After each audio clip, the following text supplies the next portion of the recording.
કેન્ટન ફેર કોઈ પણ વર્ષમાં તમે જાવશો તો એનું ફેર રજિસ્ટ્રેશન અને બાયર બેઝ કેવી રીતે મેળવવો એ હું તમને ડિટેલમાં બતાવું છું મારા મોબાઈલની અંદરથી સ્ક્રીન રેકોર્ડિંગ કરીને. તો જોવો. સૌથી પહેલાં કેન્ટોન ફેરની એપ્લિકેશન ડાઉનલોડ કરી ઓપન કરો. પછી માયમાં જઈ લોગિન એન્ડ રજિસ્ટરમાં જાઓ. જો તમે પહેલી વાર હો તો ઓવરસીઝ બાયર સિલેક્ટ કરીને સાઇન અપ કરો. સાઇન અપમાં જઈને તમારું કંપનીનું અથવા પર્સનલ ઈમેલ એડ કરો અને ત્યારબાદ વેરિફિકેશન માટે પૂછશે કે તમે કોઈ રોબોટ નથી કે નહીં.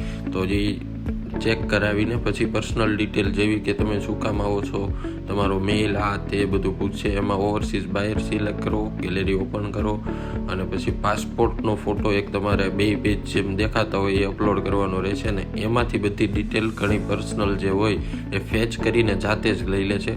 પછી તમારે તમારું નામ નાખવાનું છે કે તમે પોતે જઈ રહ્યા હો તો, અને તમારો ફોટો અપલોડ એક કરવાનો છે. ત્યાર પછી બિઝનેસ કાર્ડ તો ઓપ્શનલ છે, એ ન નાખો તો ચાલે. પછી નંબર માટે ઇન્ડિયા સિલેક્ટ કરીને તમારો પર્સનલ જે નંબર તમે યુઝ કરતા હો એ નાખવાનો છે. અને સોશિયલ મીડિયા કયું યુઝ કરો છો તો કે આપણે વોટ્સઅપ કરીએ છીએ તો વોટ્સઅપ નાખીને એનો જે નંબર હોય એ નાખીને નેક્સ્ટ સ્ટેપ ઉપર જવાનું છે. અને ત્યાર પછી આવશે types of company and organisation. Company છો તમે, કંપની રન કરો છો, સેલ્ફ એમ્પ્લોયડ છો, કઈ રીતે છે. ત્યાર પછી કંપનીનું નામ નાખવાનું છે. કંપનીનું નામ નાખ્યા પછી કંપની નેચર કેવું છે, ઇમ્પોર્ટર છો, હોલસેલર છો, ડિસ્ટ્રીબ્યુટર છો. તો આપણે ઇમ્પોર્ટર છીએ તો ઇમ્પોર્ટર સિલેક્ટ કરીને પછી આગળ વધવાનું. તો કે તમારે શું કામ અહીંયા આવવું છે તો કંપનીના પાર્ટ્સ માટે આ તે. પછી એડ્રેસ નાખવાનું કે તમારી સિટીમાં કઈ સિટીમાં લોકેટેડ છો.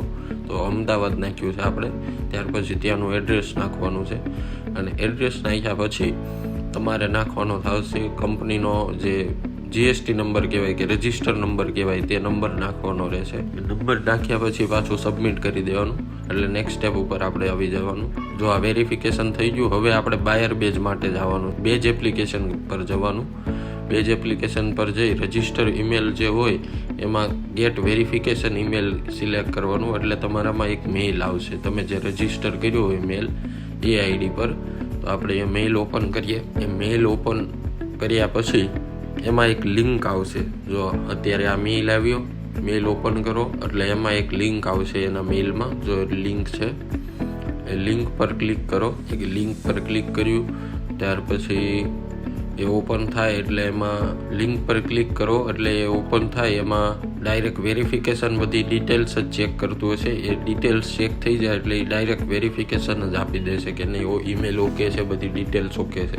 ત્યાર પછી આમાંથી નીકળે ને પાછું એપ્લિકેશનમાં આવી જવાનું. આપણે એપ્લિકેશનમાં આવશો એટલે હવે આપણે બાયર બેઝ માટે એપ્લિકેશન કરવાની છે. તો પ્રોસેસિંગ થઈને ફ્રેશ સ્ટાર્ટ થશે એપ્લિકેશન. એપ્લિકેશનમાં ફરીવાર માયમાં જવાનું. માયમાં જશો, માય એકાઉન્ટ મતલબમાં માય એકાઉન્ટમાં જશો એટલે પર્સનલ ડિટેલ જે આપણી છે એ બતાવશે. એમાં બેજ એપ્લિકેશન જો પહેલો જ ઓપ્શન છે એ સિલેક્ટ કરવાનો. બેજ એપ્લિકેશન આપણે બેજ એપ્લિકેશન કરવાનું છે. એટલે બેજ એપ્લિકેશન કર્યા બાદ જે વેરીફાઈ કરવાનું હતું ઈમેલ એ આપણું થઈ ગયું. હવે ત્યાર પછી કન્ફર્મ આપ્યા પછી અમુક સવાલ જે પૂછશે આપણને, તમારે કયા ફેઝમાં અટેન્ડમાં જવું છે, તમારે શું કામ અહીંયા આવવું છે, તમારે કેટલુંક ઇન્વેસ્ટમેન્ટ કરવાનો વિચાર છે, તમને આની ખબર ક્યાંથી પડી. એ રીતના અમુક સવાલો છે ઔપચારિક જેના જવાબ તમે તમારી રીતે આપી શકો છો.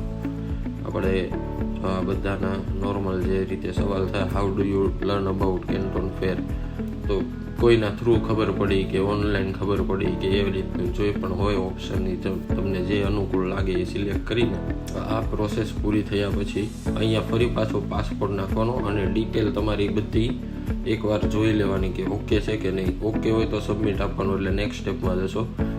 ઓકે થઈ ગયું, ચાલો જોઈ લો.